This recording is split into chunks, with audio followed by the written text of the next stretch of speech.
We need a choker setup whenever we have loads that have no lifting eye that we can attach the Ludwig hook to. Like, for example, trusses or beams. In this case, the most obvious approach would be to use a lifting strap like in the past, go around the load,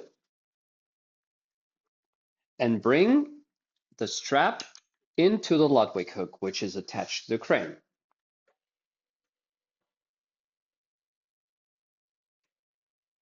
Okay, my hook runs out of the picture, but that doesn't matter. We set the load down and then we release the hook. So far, so good. We've released the load. That's good. But what's not so good is somebody still needs to get up to get that strap. We would rather have the strap attached to the crane after release instead of the load. Is that possible?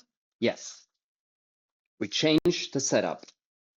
We use a strap with two open ends.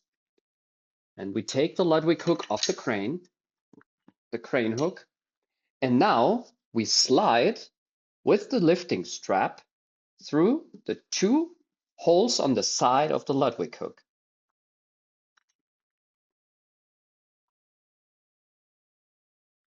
The green flashes here on the side of the hook, the back side here, indicate that this is the right direction to pass through with the strap.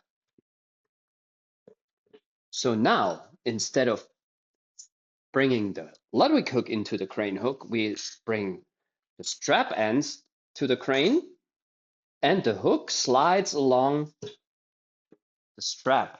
We go around the load with the strap and bring it back into the hook. Now the Ludwig hook is kind of part of our choker setup. We bring the load down and we release by radio. And what's nice this time is not only did we release the hook, but we also made sure that the strap stays with the crane and not with the load.